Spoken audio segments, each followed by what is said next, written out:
La création de richesses ne dépend pas de ce que vous gagnez, mais plutôt de ce que vous gaspillez. Je voulais reprendre cela pour me faire bien comprendre.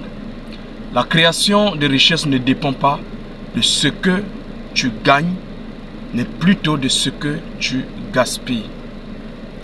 J'entends beaucoup de gens à l'église, au travail, dans la société, réclamer plus et dire si seulement j'avais un peu plus de gains, si seulement on pouvait augmenter mon salaire, si seulement je pouvais gagner un peu plus, alors je serais capable de réaliser des grandes choses.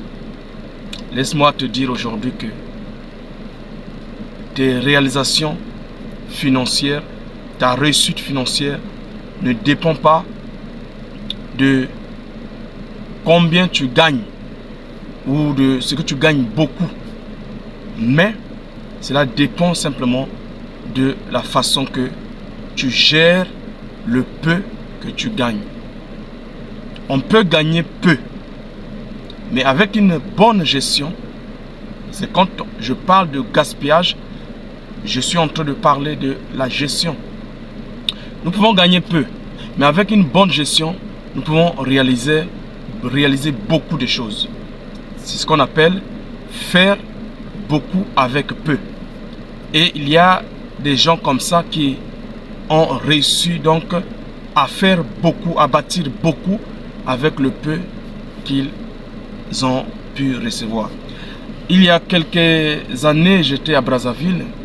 J'ai fait un tour à Brazzaville et pendant que j'étais dans le moyen de déplacement, nous sommes passés près d'une école.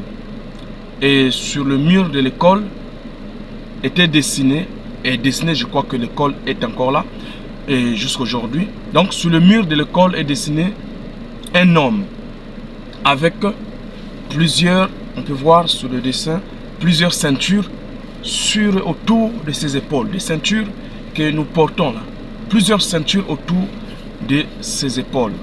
Et pendant qu'on passait par là, il y a quelqu'un qui a raconté l'histoire de la création de cette école-là et l'histoire de cet homme-là. Alors il a dit cet homme-là était un vendeur ambulant de ceintures. Il vendait des ceintures, faisait la vente ambulant. Et à partir des revenus qu'il gagnait dans cette vente ambulante-là, il a pu constituer un capital afin de créer cette école-là.